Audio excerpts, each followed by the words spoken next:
Hi, I'm Adam Summer. You're listening to the Yerushalmi Talk podcast with the support of the Yeshivat Devar Yerushalayim in Har Nof, Jerusalem. This is Kilayim, chapter 4, Halacha 1. This is a three-part shiur because of the length of the Gemara, and this is part 1 of the shiur in the art scroll. We're on 35a2. Chapter 4 is about vineyards. We were dealing with Kalei Zerayim, and that's going to be mixtures with seeds and fields. Now we're dealing with Kalei Zerayim. Kalei Zerayim is going to be with vineyards, but it's going to be more strict. All of the rules for vineyards is going to be more strict. So the Mishnah starts off, and it says, concerning the clearing of a vineyard, and in Mishnaic language, it is literally using the term for like a bald spot, like imagine a man's head that has a bald patch. So this is clearly an unplanted area. So the Mishnah says, concerning the clearing of a vineyard, Bet Shammai says that a space of at least 24 amos must be cleared in order for the planting of a foreign and different seed to be permitted in the area. And Bet Shammai says a clearing of 16 amos is enough. So the case goes like this. You have a strip of vines constituting a vineyard. Then you have a bald area. And then you have another strip of vines. And you want to plant something for whatever reason in the middle of this, between these two vineyards, right? Between these two sets of vines. And, how far do your work areas need to be? How far does your farmable area need to take up between it? In other words, it's really saying, can you plant between these two areas or not? And how much plantable area would you need? So in the case that's going to be coming up, and we're going to see more about this in the Gemara, the work area is going to be agreed upon by Bet Shammai and Bet Hillel. They're both going to say that if you're going to have a foreign species and you're going to have a vineyard, you have to have an unplanted 4 amos work area between the vineyard and the farmable area. And by the way, nothing is going to be allowed to come into that area. You have to prune it back, and you have to leave it in a way where it stays an empty work area or a walking area, and there's nothing there. And then the question says, well, how much farmable area you have? Bet Shammai is going to say that after you have the 4 amos gap on one side of the vineyard and the 4 amos gap on the other side of the vineyard, your farmable area is left with only 16 amos, right? He's saying that there are 24 amos, so you take away 8 amos of work area, it's 4 amos plus 4 amos, and you're left with 16. Bet Hillel says differently. Bet Hillel agrees that it's 4 amos and 4 amos. He says the total width is going to be 16. That means that you have 4 amos plus 4 amos of unplanted working area. That's going to be a total of 8 amos. And what's left? 8 amos, right? So all you can plant in this farmable area is going to be 8 amos. Now, the Mishnah is going to talk about a similar rule regarding a gap of a vineyard and a wall. So let's say you have a wall, and let's say you want to plant something nearby, and how much work area you're going to be leaving, and how much gap are you going to be leaving, and then how far can you start to plant something new by the vineyard. So it says, concerning the perimeter of a vineyard, that's going to be a wall, by the way. Bet Shammai says that there must be a gap of at least 16 amos between the vineyard and its surrounding wall in order for planting of foreign seed to be permitted there. But Bet Hillel says a gap of 12 amos is enough. So according to Bet Shammai, you imagine that there's a wall. You imagine that between the wall and the farmable area, there's going to be an unplanted 4 amos gap. And why would you have a passageway there? Well, you don't really want to water right alongside your walls, because if it's a wood fence, you'll rot your fence. And if it's a stone wall, you'll make the soil very soft and you'll undermine it, and it'll lose structural integrity. So what you're trying to do is you're trying to leave a dry area, and that's going to be a 4 amos gap. Then you're going to have an 8 amos farmable area. Then you're going to have a 4 amos work area, and then you're going to have your vineyard. Bet Hillel says like this: you have your wall, you have your 4 amos dry area, then you're only going to have a 4 amos area that you can plant, and then you're going to have your 4 amos work area, which is agreed upon by Bet Shammai and Bet Hillel, and then you have your vineyard. So the separation between the vineyard and the wall can be 12 amos with only a 4 amos planting area. So between a wall and a vineyard, Bet Shammai is requiring a bigger setback where, how much space can you use between the wall and the vineyard to plant some other species. Now, of course, you don't have to leave any gap, right? It's not a thing to say, oh, what happens if I want to leave a gap? What this is just saying is there's special rules for a wall, and then you want to plant some other species alongside your wall for some other reason. Now, the Mishnah is going to define the terms of clearing of a vineyard and perimeter of a vineyard and explain the practical significance of the case which they're referring to. The explanation is going to be given to in terms of Bet Hillel's opinion that we were talking about. So it says, what is the clearing of a vineyard? That's what the Mishnah says. And it says it refers to the case where a vineyard has been destroyed in the middle. In other words, in the middle of the vineyard, it's been cleared away. Perhaps it was a fire, perhaps there was a flood, perhaps the middle ones all died of a pest or a plague, and the surrounding ones are left. And that is going to be it. So the Mishnah is going to continue. It says, if there were not 16 amos there between the remaining vines, one may not introduce other seed there. But if there were 16 amos between there and the remaining vines, we give the vineyard its work area, and you can sow the rest of the clearing with the other seed. So the planting area between the two vineyards is going to be large enough to be viewed in this case like a distinct field.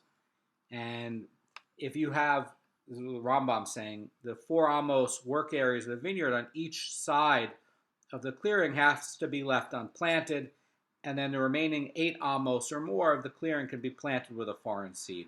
So again, this is how you're ending up where you ended up where, the middle of this vineyard has this patch there, okay? So the Mishnah continues, says, and what is the perimeter of a field? What does it mean when it's saying that? And this is referring to the unplanted area between the vineyard and a wall that closes it in. And the law of this area, according to Bet Hillel, is as follows. And he says in this Mishnah, if there were not 12 amos there between the vineyard and the wall, one may not introduce other seed there. But if there were 12 amos between the vineyard and the wall, we give the vineyard its work area, and he may sow the rest of the space with other seed. So the single 4 amma work area alongside the vineyard is left barren, and the remaining 8 amos or more up to the wall can be planted with foreign seed. And then in Rabbi Yudah's view that's going to be coming up, it's going to say like this. So Rabbi Yudah is going to have an opposing view about the definition of the perimeter of the vineyard, and says that which you describe as the perimeter of a vineyard is actually nothing other than the wall area of the vineyard, which is not subject to any special stringency at all. What is the perimeter of a vineyard, according to Rabbi Yudah? That has to be at least 12 amos wide, according to Bet Hillel, in order for it to be permitted in planting. And it's saying that the empty area between two vineyards. So Rabbi Yudah is going to agree that there exists an area called the perimeter of the vineyard, in which it's forbidden to plant unless there's 12 amos of empty area, and namely the area left unplanted between the two vineyards. Now, the Gemara coming up is going to provide additional details about this case to explain how it differs between the clearing of the vineyard. That, by the way, needs a 16 amma gap. So in part 2 of this year, we're going to get into the differences between why is it that we're dealing with the gap by the wall and then you're dealing with the gap between two vineyards that has this like bald spot. And there are going to be differences between how much plantable area you need and the sizing. And it's going to get into why those are different.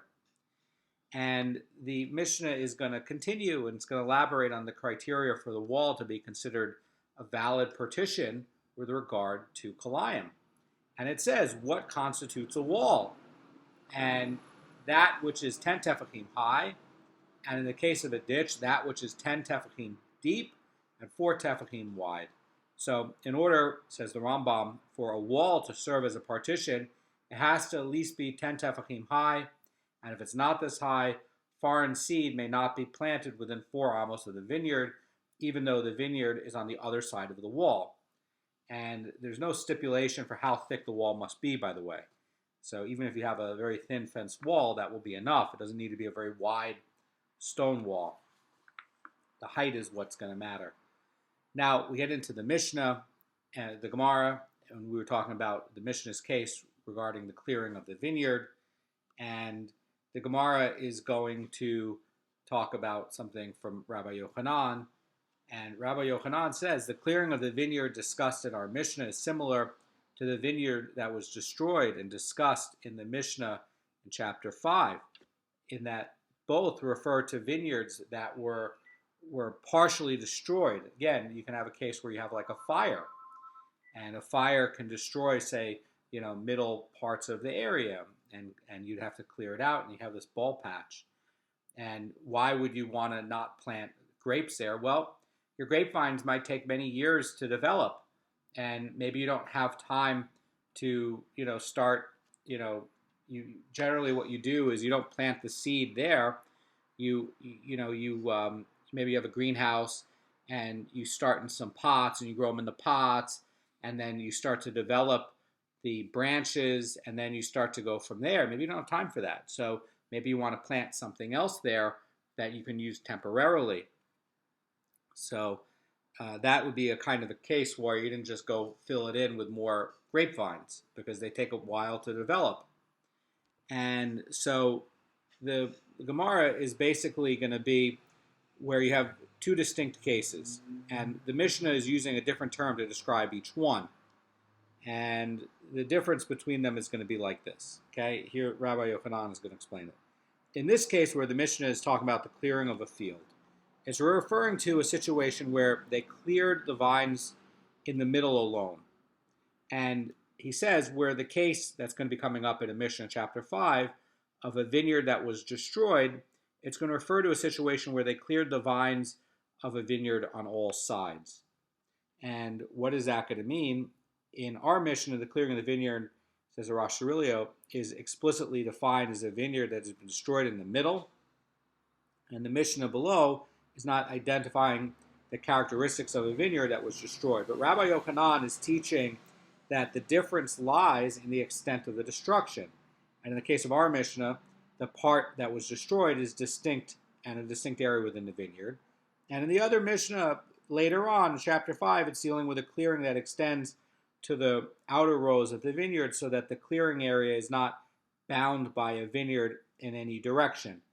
And the Chazan Ish says about this that its law is therefore different from that of a standard vineyard clearing, and we'll see more about that later on in chapter 5. So basically, when we're talking about this bald patch, it's really trying to talk about a single defined clearing in the middle of a vineyard. And the Gemara is going to qualify our Mishnah's stringency regarding the clearing of the vineyard. Rabbi Yossi says, this ruling that a vineyard cleared may not be planted with foreign species if the cleared area is less than 16 amos wide, applies only if the clearing arose from that which was planted as a large vineyard. But if the clearing arose from that which is planted as a small vineyard, it is not regarded as a clearing of a vineyard, and therefore may be planted with foreign seed, even if it's less than 16 amos wide. So, in this case, the Marafulda is going to be saying that the vineyard contains so few vines that after the middle is destroyed, they no longer remain on any of the sides with enough to form a vineyard by itself. So an example of a small vineyard, perhaps you had 9 vines, 3 by 3, and the middle row of 3 vines got destroyed. So all you're left with is 3 vines on one side and 3 vines on the other side. So the middle strip now, is surrounded by 3 vines. That doesn't constitute a vineyard. A vineyard counts as 5 vines. So what would be a large vineyard? Well, perhaps you had 5 rows of 3 wide, and you had the middle row number 3, got cleared out by a fire or destroyed for some reason, and now it's a blank bald patch. But on the north side of the vineyard, there's going to be 6 healthy vines. That's certainly more than 5. That counts as a vineyard by itself. And on the south side of this gap, you're going to have 6 healthy vines. That's also going to count as a vineyard. So in this case, the vineyard is going to, in the first case, the vineyard is going to lose its status as a vineyard because their surviving outer rows are too small to combine with one. They're too far to combine with one another, and they're too small a number to count by itself as a vineyard. And so since the remaining vines are no longer going to be considered part of a vineyard, they're going to be treated like individual vines. And individual vines are going to be where, the foreign planting doesn't need to be distanced by any more than 6 tefachim. It's not a vineyard. Gemara is going to give support to Rabbi Yossei's ruling that only a clearing in a large vineyard is going to be accorded the stringency of the vineyard clearing. And the Gemara says, and so we learned in Abrisa, what is the clearing of a vineyard? It refers to the case of a vineyard that has been destroyed in the middle, and there remains in it enough vines to constitute a vineyard, whether on all 4 sides of the clearing or just 3 sides or even just on 2 sides. In other words, 2 opposite sides. So basically what's happening is you're left with a case where you have this gap, and on when you combine up the vines on the other remaining sides, it's going to constitute a vineyard. Gemara is going to explain how this can all come about. And it says, how do these scenarios mentioned in the Abrisa come about? In other words, it says that one begins with a vineyard of 5 rows, and each comprising 7 vines, and he removes 1 vineyard length, and that is a series of 3 vines from the middle of the vineyard. And it emerges that there are 4 vineyards surrounded in a closing area with 3 gaps between the rows in the middle section of the plot.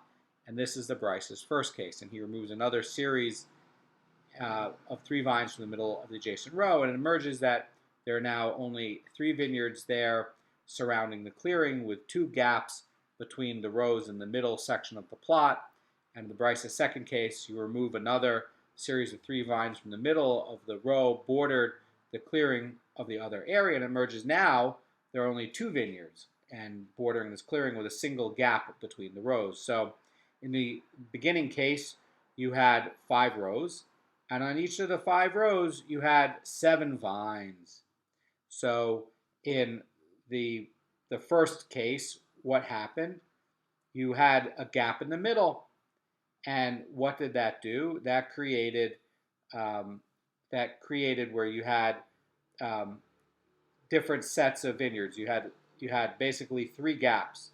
You had a gap right in the middle between this whole thing, right? 3 vines taken out, and then where you have the 3 vineyards. What are you doing? You have where row number 2 and row number 3 have 3 in the middle that are taken out. So what's happening here is that you have the middle area now is hollowed out, and you basically have 3 vineyards. You have a vineyard on row A and B. That's going to be 2 wide, but it goes down all 5 rows. And then you have one on the other side going down all 5 rows. And then you have a little gap of 3 vines on the top. It doesn't constitute a vineyard. And then you have another standalone vineyard in the south end of 6 vines. And then the final version is where you're having 9 in this gap in the middle hollowed out.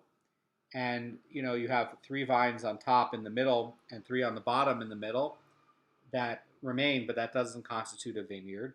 And so really what constitutes a vineyard? It's just going to be on the sides. You have 10 vines on the leftmost side and the rightmost side in 2 rows. Those are going to be the 2 vineyards. So basically it's how much you're emptying out. They're basically playing with geometry here and definitions. These brises are here, by the way, to sharpen your mind. That's why they put this in here. Now, the Mishnah was talking about a dispute between Bet Shammai and Bet Hillel as to how wide a vineyard clearing has to be in order for the planting of foreign seed to be permitted in it. The Gemara is going to explain the basis of the dispute. Kana says, both opinions in our Mishnah hold that we treat the vineyard clearing like the gap in the original planting of the vineyard. Bet Shammai says that the original planting of the vineyard needs at least 24 amos between the rows in order for the planting of the foreign seed to be permitted in the intervening area. And therefore, regarding the destruction of a vineyard as well, the area from which the vines have to be removed is permitted for foreign planting only if there are at least 24 amos wide. And so basically, if you had an unplanted area that you just left for some reason, or it was from a destroyed vineyard that has a gap left over, Bet Shammai is saying you have to have 24 amos between this vineyard and that vineyard. Bet Hillel, however, is holding that you just need a 16 amos separation between the rows, and that's going to be enough to permit foreign seed to be there. And so if you had less than that, you might not be able to plant. The Gemara now is going to give an opposing view. And Rabbi Yochanan said, actually, Bet Shammai is more stringent with regard to the destruction of the vineyard than with regard to the original planting. For even Bet Shammai agrees that the original planting of a vineyard requires no more than 16 amos between the rows in order for the foreign seed to be permitted there. But with regard to the destruction of the vineyard, Bet Shammai is maintaining that foreign planting is permitted only in the cleared area and only if it's at least 24 amos wide. And in fact, the Gemara says, with respect to everything that pertains to the distancing requirements of the vineyard, Bet Shammai adds a third to the basic measure. So tomorrow we're going to get more into this, but very interesting because the underlying premise of Bet Shammai's stringency, according to Rabbi Yochanan, is that a clearing within an existing vineyard, because it had already become prohibited for planting, may not be planted with foreign seed, according to Bet Shammai, as explained by Rabbi Yochanan, unless it measures at least a third wider than the span it would have been necessary to prevent the rows from combining to become a vineyard in the first place. So a cleared area that was previously occupied by vines will remain subject to the vineyard's restrictions unless it is at least 24 amos wide, and that's going to be a third more than the 16 amos that's needed to plant between rows originally arranged that way. Now, the Rosh really is going to explain, and this is going to say that this is the same reasoning that underlies Bet Shammai's stringency with regard to the measure of a vineyard perimeter, when we're going to be dealing with the wall coming up in part 2 this year. But from Bet Shammai's point is that this third mentioned is going to, it means that, the basic measure is increased, certainly by the wall, in the case of the wall, by half, so that the added amount is going to, equal, 1/3 of the total. And in the case of the vineyard clearing, where the essential halacha requires a space of 16 amos in order for the introduction of foreign seed to be permitted, Bet Shammai is adding an extra 8 amos, which is half of 16, and requiring that space to be at least 24 amos wide. That's how he's getting to it. And, the thing is, if, as Mara Fulda is saying, if Bet Shammai really is adding a third to all distancing requirements relating to an existing vineyard, it follows that in the case of a vineyard perimeter, like in the case of a wall, it would look like you would need a gap of 18 amos. And the basic halacha, as enunciated by Bet Hillel in our Mishnah, is that the vineyard perimeter must be at least 12 amos. So increasing that measure a third would bring it up to 18. So the Gemara is basically tomorrow in part 2 is going to be answering that when Bet Shammai applies their additional third stringency to the case of the wall and the vineyard perimeter, it's only going to be the area that would be prohibited because it is a vineyard perimeter, and that's going to be included in a calculation. So that's one difference over there. But we're going to get more into the positions of Bet Hillel and Bet Shammai. And I just want to point out some of the cases about this from the Rosh Cirilio. So since Bet Shammai is adding a third to all distancing measurements pertaining to a vineyard when you are, you already planted it, and now something like happened, like a fire, and now you're emptying it out, and now you're going to plant anew. He's adding a third, and he wouldn't have added that third spacing if you were planting it that way afresh, that you just decided like Stam to plant, two different species there, one of grapevine and one where you're planting lettuce, right, for example. So that would be more lenient, but it gets more strict when it's already existing in there, it got burnt out, and now you're going to try to add something that's there. And, we covered something similar to this where we had the footpath, and what happens if the footpath erodes? Is it going to be where you can maintain your garden patch in chapter 3 without having to rip up the surrounding things for Kilayim now that the border has eroded away? And it was there, and the Chazan Ish is pointing out, but yeah, you can still see, most of the border there, and it's presumed that you're going to come and repair the footpath. So in the case of the footpath, you've already planted it in a correct way. But now, if you don't repair it, and you're just going to leave it, then you might have a problem. And, it's assumed in the halacha that you are going to repair it, and it's going to assume that most of this does look right anyway. It's not that far eroded.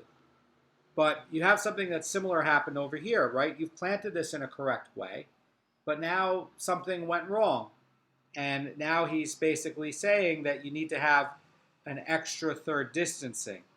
So the question is, why are you going to need this extra third distancing? The Rosh Cirilio is going to be explaining that following the assumption of Bet Shammai, we do not take the work area into account when calculating the additional third into the area.